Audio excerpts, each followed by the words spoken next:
नमस्कार, स्वागत है आपका। मैं हूं आपके साथ सुमित गुप्ता। आप देख रहे हैं महारो राजस्थान बुलेटिन में। सबसे पहले बात करौली कांड में मेयर के पति का नाम सामने आने की। कौन कौन सी खबरों पर आज हमारी नजर रहने वाली है, यह आपको हम दिखा रहे हैं। सबसे पहले बात करौली की होगी, जिसमें मेयर के पति का नाम सामने आया है।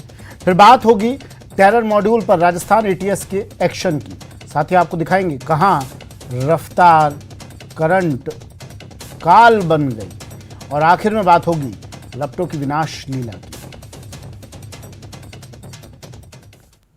करौली उपद्रव मामले में अपडेट है। बाइक रैली पर पथराव और उपद्रव मामले में पुलिस एक्शन में है और पुलिस ने 2 और लोगों को गिरफ्तार किया है। 6 और आरोपियों की पुलिस तलाश कर रही है। अब तक 22 लोग गिरफ्तार हो चुके हैं। करौली उपद्रव मामले में अपडेट, 22 लोग अब तक पुलिस की हिरासत में, पुलिस इन्हें गिरफ्तार कर चुकी है। 6 और आरोपियों की पुलिस तलाश कर रही है। बड़ी खबर।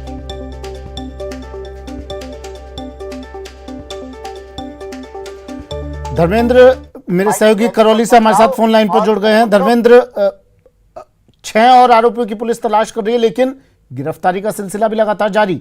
22 लोग अब तक गिरफ्त में आ चुके हैं। जी सुमित, देखिए बताना चाहूंगा, इस पूरे मामले में पुलिस ने कुल 36 नामजद आरोपी हैं। इसके अलावा जो सैकड़ों अन्य आरोपी हैं उनकी पहचान कर रही है। इस तरह से 36 जो लोग नामजद हैं उनमें से 22 की अब तक गिरफ्तारी हो चुकी है और 14 जो शेष हैं उनको गिरफ्तार करने के प्रयास कर रही है। साथ ही जो अन्य सैकड़ों लोग थे जो इस उपद्रव में शामिल हुए थे, मारपीट और हिंसा में, उनको पुलिस पहचान कर उनके खिलाफ भी नामजद FIR तैयार कर रही है और उनकी भी गिरफ्तारी के प्रयास कर रही है। साथ ही जगह जगह जो नामजद आरोपी हैं उनकी गिरफ्तारी के लिए टीम गठित की जा रही है। 2 आरोपी जो सलमान और ये है, इनको भी गिरफ्तार किया गया है। और आज चूंकि जो पहले 20 लोग गिरफ्तार हुए थे उनकी आज पुलिस रिमांड खत्म हो रही है, तो उन्हें भी न्यायालय में पेश किया जाएगा। जी सुमित। 2 लोगों को और गिरफ्तार किया है पुलिस ने। कौन है ये लोग, क्या कुछ इनकी पहचान हो पाई?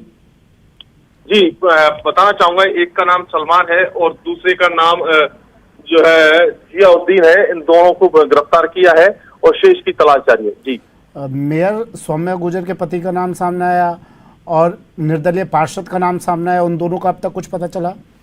जी, दोनों की गिरफ्तारी के लिए पुलिस टीम गठित कर आरोपियों की तलाश कर रही है। जी सुनिए। लेकिन धर्मेंद्र, सौम्या गुजर के पति से जब बात की न्यूज़ 18 ने, वो खुद को बेगुनाह बता रहे थे कि मेरा कोई हाथ नहीं है, मैंने कुछ नहीं किया है। तो फिर वो पुलिस के सामने आने से क्यों कतरा रहे हैं, क्यों बच रहे हैं? जी, उनका कहना है कि साजिश के तहत उन्हें फंसाया जा रहा है, इसलिए अभी अगर एकदम से सामने आएंगे तो हो सकता है उनका पक्ष नहीं सुना जाए। ये उनका अपना दलील है। उनका कहना है कि जैसे ही समय आएगा उस समय के अनुसार वो सभी के सामने आएंगे और अपने आप को निर्दोष साबित करेंगे। ठीक है। और एक और बड़ी खबर आ रही है करौली हिंसा से जुड़ी ही। इस मामले में बड़ी कार्रवाई। मेयर सौम्या गुजर के पति राजाराम गुजर पर भी FIR दर्ज कर ली गई है। निर्दलीय पार्षद मतलूब अहमद पर भी FIR दर्ज हो गई है। दोनों ही पुलिस की गिरफ्त से अभी दूर हैं। अब तक 22 लोगों की गिरफ्तारी हो चुकी है। मामले में 37 लोगों पर नामजद मुकदमा है। धर्मेंद्र जुड़े हुए हमारे साथ। 37 लोग नामजद मुकदमा इनके खिलाफ है। धर्मेंद्र, क्या इन लोगों का अब तक कुछ पता चल पाया और कितने लोग रडार पर हैं? देखिए, संख्या तो जो रडार की बात करें तो लगभग 100 से अधिक लोग हैं जो पुलिस की रडार पर वर्तमान में बने हुए हैं। इन 36 लोग जो है 19 एक पक्ष के और 17 एक पक्ष के हैं, जिनके खिलाफ नामजद FIR दर्ज की गई है। उनमें से 22 की गिरफ्तारी हो चुकी है। शेष जो 14 लोग हैं उनकी गिरफ्तारी के लिए पुलिस टीम गठित कर लगातार गिरफ्तारी के प्रयास कर रही है। साथ ही जो सैकड़ों अन्य लोग जो इस साजिश में शामिल बताए जा रहे हैं, इस तरह से जो उपद्रव फैला है, उनकी पुलिस पहचान CCTV कैमरे और उन अन्य साक्ष्यों के आधार पर पहचान के प्रयास कर रही है और उन्हें गिरफ्तारी के प्रयास कर रही है। जी ठीक है, आप बने रहिएगा हमारे साथ। धर्मेंद्र, सौम्या गुजर मेयर, उनका भी उन्होंने भी इस मामले पर प्रतिक्रिया दी है। उनके पति राजाराम गुजर पर FIR दर्ज हुई है, तो अब उनकी भी प्रतिक्रिया आई है, वो सुना देते हैं। देखिए, ये देश जो है ये भारतीय सनातन परंपराओं का देश है। सांप्रदायिक सौहार्द इस देश में बना रहना चाहिए। ये देश राम और रहीम का देश है। यहाँ शोभा यात्रा भी निकलती है, यहाँ हर तरीके की धार्मिक अनुष्ठान होते हैं, उसमें सबको शिरकत करने का अधिकार है और शांतिपूर्ण सौहार्द तरीके से शिरकत करना भी चाहिए, क्योंकि हमारी धार्मिक विरासत को हम सबको बचाने का हम सबका अधिकार है। और उसमें अगर इस तरह की कार्रवाई होती है तो सरकार को निष्पक्ष रूप से जांच करनी चाहिए। निष्पक्ष रूप से जांच की बात कह रही हैं सौम्या गुर्जर, धर्मेंद्र, लेकिन निष्पक्ष रूप से जांच होगी कैसे? जिसके खिलाफ जिस पर एफआईआर दर्ज की गई है वो तो फरार चल रहा है। जी देखिए, निष्पक्ष जांच की जब बात करते हैं तो दोनों ही पक्ष निष्पक्ष जांच की मांग कर रहे हैं, लेकिन सवाल वही है कि पुलिस प्रशासन किस तरह से निष्पक्ष जांच करता है, ये एक बड़ा सवाल है। राजा राम गुर्जर पर एफआईआर दर्ज हुई है, क्या भूमिका इनकी बताई जा रही है? आपकी बात हुई जांच अधिकारियों से, क्या कह रहे हैं वो? इनकी भूमिका क्या संदिग्ध लगी? इनके खिलाफ एफआईआर दर्ज की गई? जी, पुलिस के अधिकारियों से हमारी बात हुई है। उनका कहना है कि जिस तरह से जो पथराव हुआ उसके बाद जो हिंसा फैली और तोड़फोड़ हुई, दुकानों में आग लगी है, उसमें इनका हाथ मानने के कारण ही एफआईआर दर्ज हुई है और इसी को लेकर इनकी तलाश कर रहे हैं। हालांकि इस पूरे आरोपों से जो राजा राम है उन्होंने पूरी तरह इनकार किया है, तो ये निश्चित तौर से जब तक जो सीसीटीवी फुटेज है, अन्य जो साक्ष्य है, उनके आधार पर जब तक जांच नहीं होती तब तक कुछ भी कहना मुश्किल है। जी सुनो। और निर्दलीय पार्षद की भूमिका के बारे में क्या बताया? जी, निर्दलीय पार्षद के बारे में जो पुलिस का कहना है कि चूंकि जिस जगह से सबसे पहले पथराव हुआ वो जिम बिल्डिंग इसी निर्दलीय पार्षद की बताई जा रही है और इसी के कारण इसको आरोपी बनाया गया है। अच्छा धर्मेंद्र, राजा राम गुर्जर की अगर हम बात करें, इनका खैर इतिहास तो छोड़ ही दीजिए क्योंकि इनका इतिहास में काफ़ी विवाद रहे हैं। अगर इनकी बात करें इस रैली से जुड़े हुए, क्या उस वक्त कहाँ थे इस रैली में, क्या कर रहे थे ये? आप अगर जानकारी मिली हो आपको, रैली का नेतृत्व कर रहे थे ये या फिर किसी और भूमिका में थे ये? जी, जहां तक जानकारी मिली है, इनका कहना है कि ये गुलाबबाग क्षेत्र से रैली में पैदल शामिल हुए थे और लोगों के साथ रैली में जा रहे थे और इसी दौरान अचानक से पथराव हुआ और इनका कहना है कि जो पथराव में घायल हुए थे उन लोगों को इन्होंने हॉस्पिटल पहुंचाया और मदद की थी और इसी दौरान इनको साजिशवश फंसाया जा रहा है। ठीक है, शुक्रिया धर्मेंद्र तमाम जानकारी के लिए।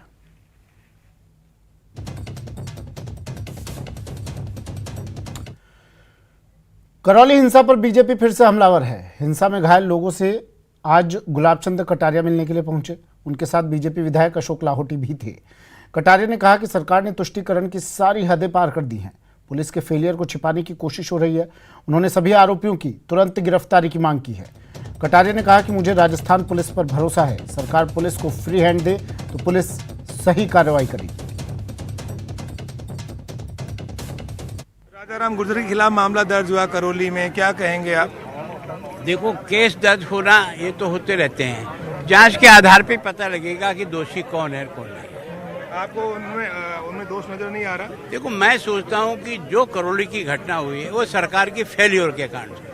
जब कभी भी इस प्रकार की रैलियां होती है, मेरे पास भी ये विभाग रहा, गृह विभाग, हमेशा कोशिश करते हैं कि जो भी मंदिर के ऊंचे स्थान हैं, मस्जिद के स्थान हैं, वहाँ पुलिस की प्रेजेंस रहती है।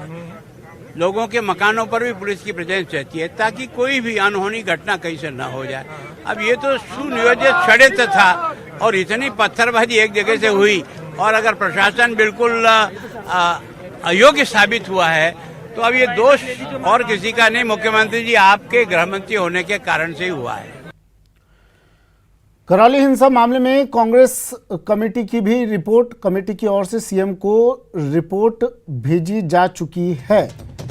पीसीसी चीफ को आज या कल ये रिपोर्ट सौंप दी जाएगी। कमेटी में शामिल पीसीसी सचिव ललित यादव ने कहा कि कमेटी ने अपनी रिपोर्ट में दोनों पक्षों की गलती मानी है। दोषियों के खिलाफ कठोर कार्रवाई की सिफारिश की गई है। कमेटी ने रिपोर्ट में कहा कि रैली निकाल रहे लोगों को डीजे की परमिशन नहीं थी। लोगों ने माइक लगाकर गलत शब्दों का प्रयोग किया। उसके बाद एक तरफ से पथराव हुआ। बाद में रैली निकाल रहे लोगों ने दुकानों में आग लगा दी।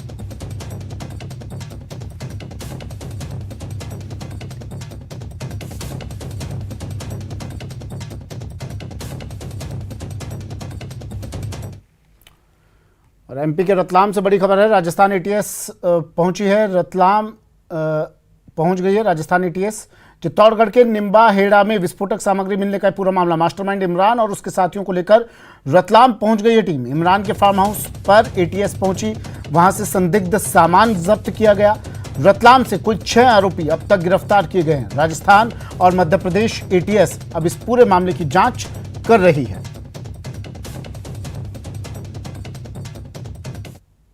काफ़ी संवेदनशील मामला जो राजस्थान पुलिस जिसकी विवेचना कर रही है, उससे संबंध में राजस्थान पुलिस की एक टीम रतलाम आई थी और उन्होंने आसपास के जो भी संदिग्ध स्थान हैं या जो उनको पॉइंट्स ऑफ इंटरेस्ट है वो सभी उन्होंने टच किए और उन्होंने यहाँ पे जो भी लॉजिस्टिक सपोर्ट है, जो लोकल सपोर्ट है, वो रतलाम पुलिस द्वारा उनको दिया गया है। ये पूरा प्रकरण क्योंकि राजस्थान पुलिस द्वारा ही विवेचना में लिया गया है, तो विवेचना से जुड़े हुए सभी बिंदु और किन स्थानों पर उन्होंने क्या सर्च किया, सभी बिंदु राजस्थान पुलिस के द्वारा ही उसको मेंटेन किया जाता है और उनके द्वारा कमेंट किया जाता है। सर, उनके द्वारा और किसी संदिग्ध लोगों का नाम इसमें, जैसा मैंने पहले भी कहा था कि इसमें 2-3 टीम्स हैं जो कंबाइंड रूप से काम कर रही हैं।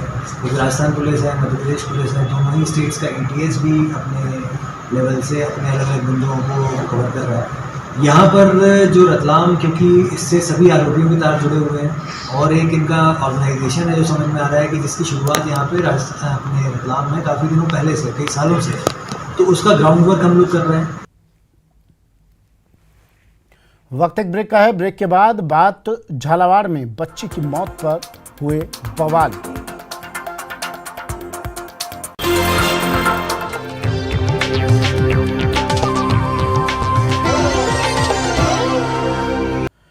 ब्रेक के बाद स्वागत है आपका।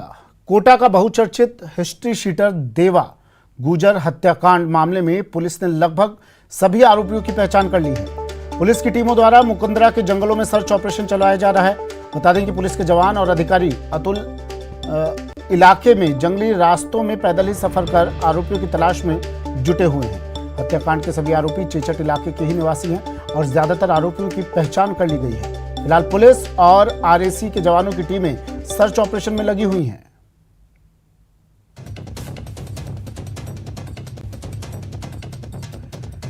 देवा गुजर हत्याकांड मामले में पुलिस और RAC के जवानों की टीम लगातार सर्च ऑपरेशन में जुटी। मुकुंदरा के जंगलों में सर्च ऑपरेशन ये चलाया जा रहा है। ओम प्रकाश मेरे सहयोगी हमारे साथ फोन लाइन पर जुड़ गए हैं। ओम प्रकाश, सर्च ऑपरेशन तो लगातार जारी है, अब तक क्या कुछ और जानकारी, क्या अपडेट? जी, जो तमाम जो आरोपी हैं जो हत्या की वारदात को अंजाम दिया था, वो उसमें से ज्यादातर आरोपी चेचट इलाके के निवासी जो कोटा जिले में पड़ता है, मुकुंदरा हिल्स के आसपास जो घने जंगल है, पथरी रास्ता है, उबड़ खाबड़, उन जंगलों में जो MP की तरफ हो जाता है वो जंगल, वो पुलिस को अंदेशा है कि तमाम जो आरोपी है इन जंगलों में ही कहीं न कहीं छिपे हुए हैं। इसलिए पूरी RAC के जवान है, कमांडो है, पुलिस, शहर पुलिस, कोटा ग्रामीण पुलिस, रावतबाटा चित्तौड़गढ़ पुलिस, तमाम पुलिस के जवान वहां सर्च ऑपरेशन कर रहे हैं। उबड़ खाबड़ रास्तों में पैदल जा रहे हैं ताकि उन हत्या के आरोपियों के बारे में कोई विशेष सुराग लग पाए। फिलहाल ये कहा जा सकता है कि तमाम जो आरोपी थे उनमें करीब 1 दर्जन जो आरोपी बताए जा रहे हैं, उनमें नामजद होने के साथ साथ उन आरोपियों को चिन्हित कर लिया गया है। उनके जो आसपास के जो लोग हैं, उनसे जो मिलने वाले लोग हैं, उनको भी हिरासत में लिया है, उनके जो संभावित ठिकानों पर दबिश दी है। हालांकि पूरे आरोपी अभी गिरफ्तार नहीं हुए हैं, कुछ लोगों को जरूर हिरासत में लिया है, लेकिन वो भी चित्तौड़गढ़ पुलिस ने ये कार्रवाई की है। लेकिन कुल मिला के ये कहा जा सकता है कि जब से कोटा में बवाल मचा इस मामले को लेकर, हत्या के आरोपियों को जल्द गिरफ्तारी को लेकर जो उत्पात मचा, हंगामा हुआ, प्रदर्शन हुआ, नारेबाजी हुई, तो उसके बाद में कोटा ही नहीं बल्कि आसपास के पूरी पुलिस अलर्ट हुई है और उम्मीद की जानी चाहिए कि जल्द इन जो जंगलों में तलाशी अभियान के बाद में कोई न कोई आरोपी जरूर पकड़ में आ जाएगा। जी अच्छा ओम प्रकाश, एक वीडियो भी वायरल हुआ इस बीच जो बताया जा रहा है कि देवा गुजर की हत्या करके ये लोग बाहर आ रहे थे, उस वक्त का ये वीडियो है। वो कितना सच था, वो कितना सही था वो वीडियो? अगर सही था तो वो लोग तो उस वीडियो में दिखाई दे रहे हैं। नामजद जरूर आरोपी हो गए। नामजद इसलिए भी हो गए क्योंकि परिजनों ने, जो मृतक देवा गुजर के परिजनों ने भी नामजद बता दिया। उनके कुछ खास दोस्त ही थे जिन्होंने हत्या की वारदात में जो शामिल थे। तो जो चेहरे नजर आ रहे हैं, जो वीडियो जो वायरल हुआ है, उनकी हालांकि पुलिस और प्रशासनिक अधिकारियों ने पुष्टि नहीं की है, लेकिन स्थानीय लोग, परिजन, तमाम लोग कह रहे हैं कि वो वीडियो वहीं का है, रावतबाटा का उसी दिन का, उसी इलाके का वीडियो है जो हत्या की वारदात को अंजाम देने के बाद ये बदमाश बेखौफ होकर जो जा रहे थे, यही वीडियो वीडियो कहा जा सकता है। हालांकि न्यूज 18 राजस्थान भी इस वायरल वीडियो की पुष्टि नहीं कही जा सकती, लेकिन किसी अधिकारियों ने इस मामले में कोई कमेंट नहीं किया कि ये वीडियो जो वायरल हो रहा है ये फेक वीडियो, ऐसा भी नहीं कहा। तो कुल मिला के माना जा सकता है कि वीडियो उसी दिन का है जिसमें चेहरे साफ नजर आ रहे हैं, जिनमें कुल्हाड़ी हाथ में है, बदमाशों के हाथ में खूब सारे हथियार है, और न केवल हथियार बल्कि उनके कपड़ों पर खून के धब्बे लगे हुए हैं, और जो एंगल नजर आ रहा है वो तमाम एंगल राउतबाटा के उसी इलाके का है। तो फिलहाल उस वीडियो के आधार पर भी पुलिस पूरे मामले की जांच में जुटी हुई है। देखिए तस्वीरें भी हम दिखा रहे हैं ओम प्रकाश, पुलिस और आरएसी के जवान ये जंगल में सर्च अभियान चलाया हुआ है इन लोगों ने, और आरोपियों की धरपकड़ की तलाश की जा रही है। कौन कौन से इलाके हैं और किस तरह का ये इलाका है जहां पर ये तलाश की जा रही है? कितनी मुश्किल होगी यहाँ पर इस अभियान को चलाने में, कितनी मुश्किल आ रही होगी? जी, ये पूरा जो खातौली का इलाका है, जो मुकंदरा के जंगल है, ये ऐसे जंगल हैं जहाँ जो वन्य जीवों का खतरा बना रहता है। उबड़ खाबड़ रास्ते हैं, पथरीले रास्ते हैं, जहाँ दूर दूर तक पानी की सुविधा तक नहीं है, खाने पीने की तो बहुत दूर की बात है, जहाँ बहुत दूर दूर तक लोग नजर नहीं आते हैं। और ये जो पूरा जंगल है वो एमपी के सुदूर अंचलों तक जाता है। शुक्रिया ओम प्रकाश तमाम जानकारी के लिए।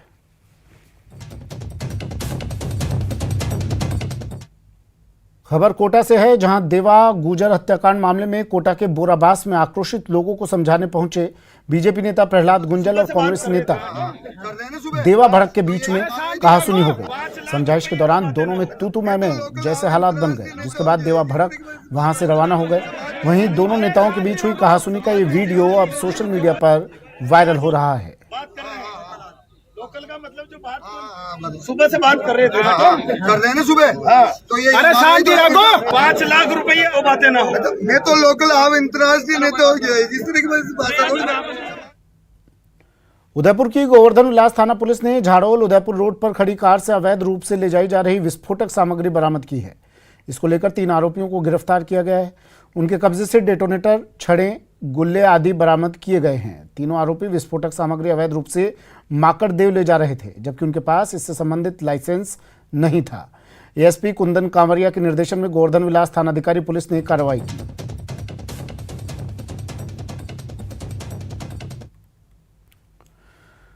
जयपुर बाड़ी में बिजली इंजीनियरों से मारपीट का मामला, विधायक गिरिराज मलिंगा की गिरफ्तारी की मांग अब तेज हो गई है। बिजली कर्मचारी अधिकारी संघर्ष समिति के पदाधिकारी पुलिस मुख्यालय पहुंचे।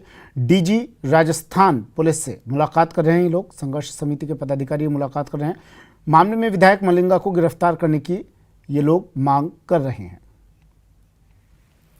धौलपुर जिले के बाड़ी कस्बे में बिजली इंजीनियरों को पीटने के मामले को लेकर के विधायक गिरिराज मलिंगा की गिरफ्तारी की मांग ने लगातार जोर पकड़ लिया है। सवाल ये उठाया जा रहा है कि एक तरफ बीजेपी के 2 पदाधिकारियों को गिरफ्तार कर लिया गया है इसी तरह के राजकार्य में बाधा के मामले में, बल्कि उससे भी गहरी और ज्यादा चोट पहुंचाने वाले मामले के आरोपी गिरिराज मलिंगा खुले में घूम रहे हैं। बिजली अधिकारी कर्मचारी संघर्ष समिति के पदाधिकारियों ने राजस्थान पुलिस के जो महानिदेशक हैं उनसे मुलाकात की है, पुलिस के आला अफसरों से मुलाकात की है। हम इस वक्त पुलिस मुख्यालय में मौजूद है, उनसे हम बात करते हैं। हमारे साथ अध्यक्ष मौजूद हैं बिजली कर्मचारी अधिकारी यूनियन के संघर्ष समिति के। सर, क्या बातचीत रही आपकी, क्योंकि खुले में घूम रहे हैं विधायक जी तो मारपीट के बाद भी? हाँ, भी खुले में घूम रहे हैं, जबकि नामजद हैं।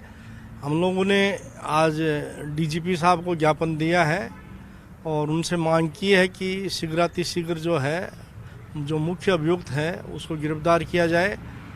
उस पर महानिदेशक महोदय ने भरोसा दिलाया है कि जल्दी कार्रवाई की जाएगी। सर, क्या लग रहा है आपको? देखिए, एक मामले में जितेंद्र गोठवाल बीजेपी के नेता को गिरफ्तार कर लिया गया, एक दूसरे मामले में कोटा के अंदर भवानी सिंह राजावत को गिरफ्तार कर लिया गया, तो इस तीसरे मामले में कहाँ कोई प्रेशर लग रहा है आपको पुलिस पर, सरकार पर? नहीं, हमको कोई राजनीति नहीं करनी। हमारा मकसद तो ये है कि हमारे सहायक अभियंता और कनिष्ठ अभियंता पर जो कातिलाना हमला हुआ है वो कानून का उल्लंघन है। हम यही मांग करते हैं कि कानून की पालना की जाए और मुख्य अभियुक्त को गिरफ्तार किया जाए। मुख्य अभियुक्त को गिरफ्तार किया जाए। कितना आक्रोश है बिजली के कर्मचारियों में, क्योंकि इस तरह की घटनाओं से हमारा मनोबल कितना टूट जाता है? बहुत ज़्यादा मनोबल टूट जाता है कि कोरोना काल में जब बिजली अभियंता और कर्मचारीगण पूरा सहयोग कर रहे थे, निर्बाध बिजली की आपूर्ति की है, और इस तरह की घटनाएं क्या है मनोबल तोड़ती हैं और फिर अन्य चीज़ों पर विवश कर देती हैं, जिससे हम यही मांग करते हैं, संघर्ष समिति ये मांग करती है कि उनको जल्द से जल्द अरेस्ट करके न्याय दिलाया जाए। अच्छा, आप बताइए मीणा जी, आपका संगठन तो सरकार के साथ चलने की बात करता है, कहाँ तक पहुंची आपकी बात? ये नहीं, हम चाहते हैं कि संगठन सरकार साथ जरूर है, लेकिन हम इस मामले के अंदर हम चाहते हैं कि मलिंगा जी को अरेस्ट होना चाहिए। वो कांग्रेस को बोले किसी के भी हो, अपराधी किसी का नहीं होता है, किसी जाति का नहीं होता है। अपराध को अरेस्ट होना जरूरी है। अगर अरेस्ट नहीं किया गया तो हमारा राजस्थान लेवल पे संघर्ष समिति निर्णय करके कोई प्लान करेगी और हो सकता है कि हम आंदोलन करके हड़ताल तक की नौबत करनी पड़े हमारे राजस्थान लेवल पे। तो बिजली के ये जो कर्मचारी हैं जो निर्बाध बिजली के लिए, बिजली की आपूर्ति सुचारू बनाने के लिए छोटे छोटे गांव से लेकर के राजधानी तक काम करते हैं, उनमें गहरा आक्रोश है। अब किस तरह का अल्टीमेटम आप लोगों ने दिया, क्योंकि फिलहाल इस मामले की जांच तो सीआईडी सीबी को दी गई है।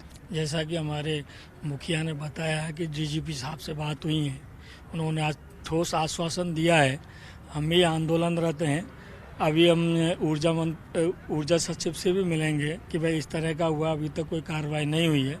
बिजली के कर्मचारी अभियंता हैं, एक तरफ जनता है तो एक तरफ हमारे लोगों में ये पीड़ा है कि इस तरह की घटनाएं क्यों हो रही हैं। इसको लेके हमारा संगठन अभी थोड़ी देर बाद इनसे मिलके हम तय करेंगे और हम भी चाहते हैं कि जल्दी से जल्दी गिरफ्तार हो और हमारे व्यक्ति को न्याय मिले। कैमरा पर्सन अविनाश के साथ लवली वधवा, न्यूज़ 18 जयपुर। बिजली इंजीनियरों से मारपीट के मामले में बाड़ी भरतपुर के घायल इंजीनियरों से गुलाब चंद कटारिया मिलने के लिए आज पहुंचे। उनके साथ सांगानेर विधायक अशोक लाहौटी भी रहे। एसएमएस के ट्रॉमा सेंटर में दोनों घायल इंजीनियर भर्ती हैं, जिनसे मुलाकात कर गुलाब चंद कटारिया ने बाहर आने के बाद पत्रकारों से बात की और कांग्रेस पर जमकर निशाना साधा। इंजीनियर वाले मामले में विरोध हमारा पब्लिक के लोग हैं, हम अपनी बात को कहने का अधिकार रखते हैं, पर कानून हाथ में लेने का अधिकार चाहे गुलाबचंद कटारिया हो चाहे कोई भी हो, उसी अधिकार नहीं है। और निश्चित रूप से इस घटना में भी जिन लोगों का भी शरीक है और जिन्होंने इंस्टिगेट किया वो भी इसके मुलजिम होने चाहिए, तब जाकर के हम वास्तव में प्रशासन सही ढंग से चला सकेंगे। इसमें न पार्टी है, न विधायक है, न कोई है, कानून सबके लिए बराबर है। बीजेपी के दो नेताओं की गिरफ्तारी, लेकिन आरोप के बाद भी कांग्रेस विधायक के खुला घूमने पर बीजेपी हमलावर हो गई है। पुलिस के रवैये पर सवाल उठाते हुए बीजेपी सरकार को घेर रही है। आरोप है कि कांग्रेस अपने विधायकों के गुनाहों को छुपाने के लिए बीजेपी को निशाना बना रही है। राजस्थान के अंदर आईपीसी इंडियन पैनल कोड नहीं है, राजस्थान में जीपीसी है, गहलोत पैनल कोड है, जिसके अंदर उनके विधायक, उनके प्रतिनिधि, उनके मिनी मुख्यमंत्री बने सारे कुछ भी करे, किसी के कितनी भी हड्डियां तोड़े, उन पर कार्रवाई, इस गहलोत पैनल कोड में कोई कार्रवाई नहीं होगी। बीजेपी के दो नेताओं की गिरफ्तारी को लेकर बीजेपी हमलावर है। बीजेपी के दोनों नेताओं को गलती की सजा देने में राजस्थान पुलिस ने न देरी की और न ही कोई लापरवाही बरती। जैसा गुनाह वैसी सजा, हाथों हाथ फैसला लिया। जितेंद्र गोठवाल को महिला डॉक्टर सुसाइड मामले में गिरफ्तार कर जेल भेज दिया गया, तो भवानी सिंह राजावत को गिरफ्तार करने में कोटा पुलिस ने जो जल्दी कार्रवाई की वो सबके सामने है। लेकिन बाड़ी के विधायक गिरिराज मलिंगा के मामले में पुलिस में वो जोश नहीं दिखता। प्रदेश भर के अभियंताओं ने धरने प्रदर्शन तक कर लिए, लेकिन नतीजा सिफर है। बीजेपी इसे राजस्थान सरकार का नया कानून बताती है, जिसके अंदर उनके विधायक, उनके प्रतिनिधि, उनके मिनी मुख्यमंत्री बने सारे कुछ भी करे, किसी के कितनी भी हड्डियां तोड़े, उन पर कार्रवाई, इस गहलोत पैनल कोड में कोई कार्रवाई नहीं होगी। और हमारे चुने हुए प्रतिनिधि या हमारे पूर्व विधायक, उनके बारे में जांच पूरी हो नहीं और एक आशंकाओं के आधार पर उनको गिरफ्तार कर लिया जाए। जितेंद्र गोठवाल की और भवानी सिंह राजावत की गिरफ्तारी, पूरे मामले की जांच से पहले गिरफ्तारी, ये अपने आप में एक तरह से पुलिस का बेजा इस्तेमाल की ओर दिखा रही है। हालांकि खतरा डॉक्टर समुदाय की नाराजगी के और भड़कने से जुड़ा था, इसलिए पुलिस ने जो किया उसे बीजेपी ने बर्दाश्त कर लिया। लेकिन कांग्रेस सरकार अपने ही विधायकों पर कार्रवाई कब करेगी, इसका बीजेपी बेसब्री से इंतजार कर रही है। लेकिन ये पराकाष्ठा है कि आपके कानून का भी नजरिया अलग अलग है, उसमें भी आप पार्टी और बाकी लोगों को शामिल करते हैं। तो कम से कम इतना कलेजा तो दिखाइए कि जो आपके अपने लोग हैं यदि वो दोषी हैं, तो आप तो भाषण तो ये देते हो कोई बचेगा नहीं, तो कम से कम वो हिम्मत करके बताइए कि जो दोषी लोग हैं किसी तरीके से उनको बख्शा नहीं जाए। बहरहाल बीजेपी संभल कर हमलावर होने की कोशिश कर रही है, लेकिन कांग्रेस के सामने एक तरफ कुएं और दूसरी तरफ खाई वाली स्थिति है। विधायक की गिरफ्तारी हुई तो सरकार की साख पर सवाल उठेंगे और बीजेपी इसे बड़ा मुद्दा बना लेगी। इसलिए जांच के पूरा होने का इंतजार किया जा रहा है। Babulal धायल, news 18 network, Jaipur. बस्सी के आगरा रोड पर एक रोडवेज बस चालक का हाई वोल्टेज ड्रामा देखने को मिला, जहां बस चालक ने शराब के नशे में चूर, ड्राइवर ने तेज रफ्तार से बस में सवारियों की जान सांसत में डाल दी। जब सवारियों के चालक को ठीक ढंग से बस चलाने के लिए कहा तो चालक उल्टा सवारियों से उलझ गया। इस दौरान बस में चीख पुकार मच गई। बाद में बेनाड़ मोड़ के पास बस चालक बस छोड़कर फरार हो गया। सूचना पर पुलिस मौके पर पहुंची और सवारियों को अन्य बस में बैठाकर रवाना किया गया। पुलिस ने कंडक्टर को पूछताछ के लिए पकड़ लिया है।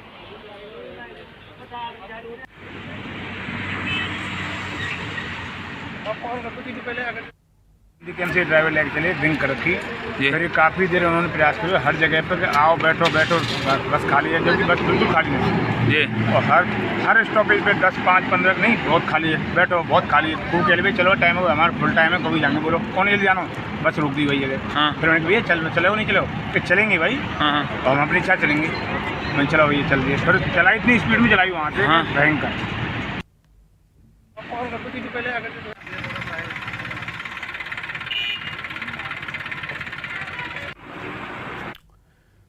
वक्त एक ब्रेक का है। ब्रेक के बाद बात घोटालेबाजों की।